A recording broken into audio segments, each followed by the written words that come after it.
Don தமிழொலியின் காலநேர பிரதான செய்திகளுடன் இணைந்திருக்கிறோம். அமைச்சர் விஜித ஹேரத் ஐநா மனிதுரிமைகள் உயர்ஸ்தானிகர் வால்கர் டக்கை சந்தித்து பேச்சுவார்த்தை நடாத்தினார்.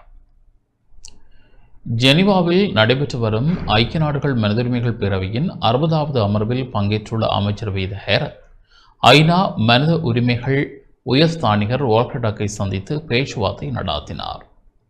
இந்த சந்திப்பின் போது உயர்ஸ்தானிகர் வால்கர் டக் இலங்கையின் மனிதுரிமைகள் நிலைமை குறித்து சமர்ப்பித்த அறிக்கை தொடர்பாக விரிவாக விவாதிக்கப்பட்டது. இதன்போது அமைச்சர் விஜித ஹேரத் அந்த அறிக்கை தொடர்பான இலங்கையின் நிலைப்பாட்டை விரிவாக எடுத்துரைத்தார். ஐக்கிய நாடுகள் மனிதுரிமைகள் பேரவையின் தொழில்நுட்ப உதவியுடன் உள்நாட்டு பொறிமுறை மூலம் மனிதுரிமைகள் மீறல்களுக்கு பொறுப்புக்கூறலை தொடர இலங்கை அரசாங்கம் தயாராக உள்ளது என அமைச்சர் விஜித ஹேரத் உயர்ஸ்தானிகரிடம் சுட்டிக்காட்டினார். புதிய அரசாங்கம் மனித உரிமைகளை பாதுகாப்பதில் ஒரு திருப்பு முனையை ஏற்படுத்தும் எனவும் உயர்ஸ்தானிகர் நம்பிக்கையை வெளியிட்டார்.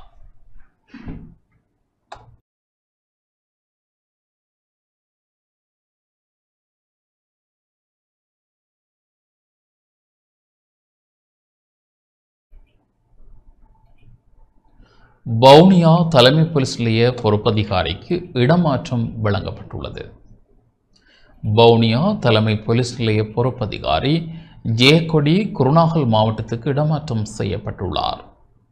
உடன் அமலுக்கு வரும் வகையில் இந்த இடமாற்றம் வழங்கப்பட்டுள்ளது.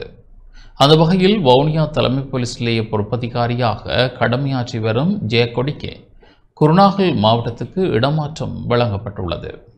இதேவேளை வவுனியா தலைமை போலீஸ் நிலைய பொறுப்பதிகாரியாக மாத்தளையில் கடமையாற்றிய PS டிரட்ன நியமிக்கப்பட்டுள்ள நிலையில் அவர் விரைவில் கடமைகளை பொறுப்பேற்க உள்ளதாக தெரிவிக்கப்பட்டுள்ளது.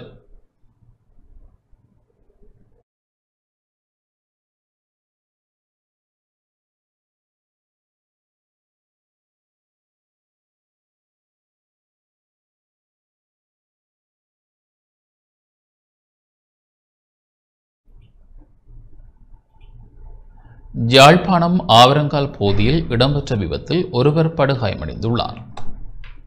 யாழ்ப்பாணம் ஆவரங்கால் பகுதியில் இராணுவ ட்ரக் வாகனம் மோட்டார் சைக்கிளுடன் மோதி விபத்துக்குள்ளாகியது. இவ்விபத்தில் மோட்டார் சைக்கிள் சென்ற நபர் படுகாயமடைந்துள்ளார். இந்நிலையில் அவர் அச்சுவேலி பிரதேச வைத்தியசாலையில் அனுமதிக்கப்பட்ட நிலையில் மேலதிக சிகிச்சைகளுக்காக யாழ்ப்பாணம் போதனா வைத்தியசாலைக்கு மாற்றப்பட்டார்.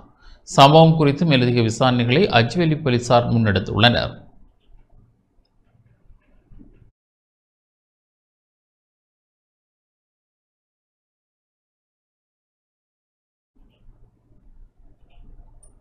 மன்னார் காற்றாலைக்கு எதிரான போராட்டத்துக்கு ஆதரவாக முல்லைத்தீவு இளைஞர்கள் இருவர் மன்னார் நோக்கிய நடைப்பயணத்தை முன்னெடுத்துள்ளனர்.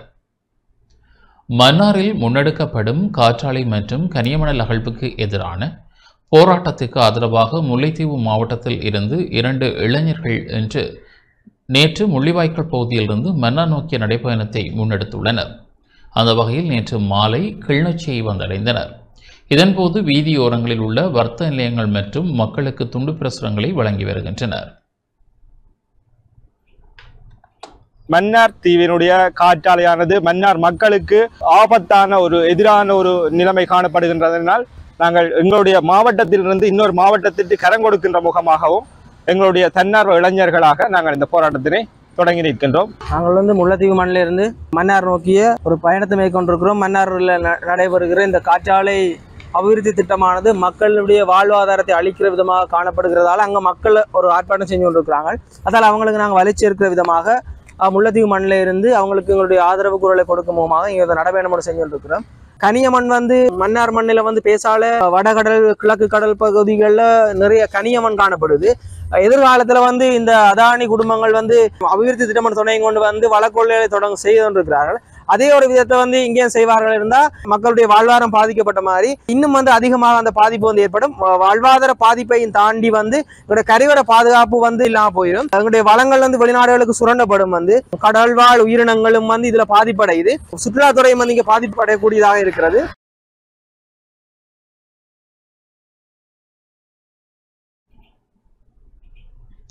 கொழும்பு மத்திய பேருந்து நிலையம் புனரமைப்பு பணிகளுக்காக மூடப்பட உள்ளது.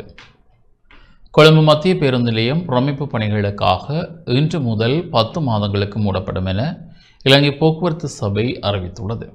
இந்த புனரமைப்பு பணிகள் நிறைவடையும் வரை இலங்கை போக்குவரத்து சபைக்கு சொந்தமான பேருந்துகள் புறக்கோட்டை, போதுராஜ மாவத்தை, குணசிங்கபுரம் மற்றும் பெஸ்டியன் மாவத்தை ஆகிய இடங்களில் இருந்து இயக்கப்படும் என இலங்கை போக்குவரத்து சபை பிரதி பொது முகாமையாளர் சந்திரஸ்ரீ தெரிவித்துள்ளார்.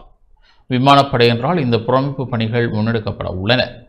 ஒருங்கிணைந்த நேர அட்டவணையின் கீழ் இயங்கும் தூர சேவையில் ஈடுபடும் பேருந்துகள் பெஸ்டியன் மாவத்தை டிப்போவில் இருந்தும் ஏனைய குறுகிய தூர சேவை பேருந்துகள் போதிராஜ மாவட்டத்தில் இருந்தும் இயக்கப்படும். இந்த புனரமைப்பு பணிகள் எதிர்வரும் 15ஆம் தேதி ஜனாதிபதி அனுரகுமார திசாநாயக்க தலைமையில் ஆரம்பித்து வைக்கப்பட உள்ளன. இந்த திட்டத்துக்காக சுமார் 540 மில்லியன் ரூபாய் நிதி ஒதுக்கீடு செய்யப்பட்டுள்ளதுடன் பணிகளை ஒரு வருடத்துக்குள் நிறைவு செய்ய எதிர்பார்க்கப்படுகின்றது என இலங்கை போக்குவரத்து சபை பிரதி பொது முகாமையாளர் சந்திரஸ்ரீ குறிப்பிட்டுள்ளார்.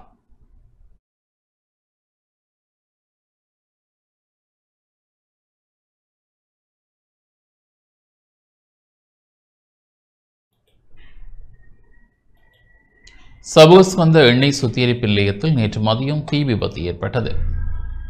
சபோஸ்கந்த எண்ணெய் சுத்திகரிப்பு நிலையத்துக்கு சொந்தமான எண்ணெய் தொட்டியில் நேற்று மதியம் தீ விபத்து ஏற்பட்டது. தீயை அணைக்க தீயணைப்புத்துறை வீரர்கள் விடாமுயற்சியுடன் செயற்பட்டதாக சபோஸ்கந்த போலீசார் தெரிவித்துள்ளனர்.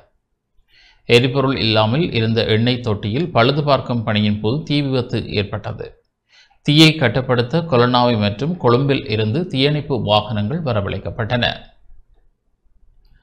கிளிநொச்சி இயக்கச்சி கோயில் வயல்கிழ இலங்கை திருச்சபை தமிழ்கலவன் பாடசாலை மாணவர்களின் கண்காட்சி நேற்று இடம்பெற்றது. கிளிநொச்சி வடக்கு கல்வி வலயத்துக்குட்பட்ட இயக்கச்சி கோயில் வயல் இலங்கை திருச்சபை தமிழ்கலவன் பாடசாலை மாணவர்களுடைய கண்காட்சி நேற்று இடம்பெற்றது. பாடசாலை மண்டபத்தில் இடம்பெற்ற கண்காட்சியில் மாணவர்களால் நவீன மற்றும் பாரம்பரிய ஆக்கங்கள் காட்சிப்படுத்தப்பட்டன. இந்த நிகழ்வில் பாடசாலை அதிபர், ஆசிரியர்கள், மாணவர்கள், பெற்றோர்கள், பழைய மாணவர்கள் என பலர் கலந்து கொண்டனர்.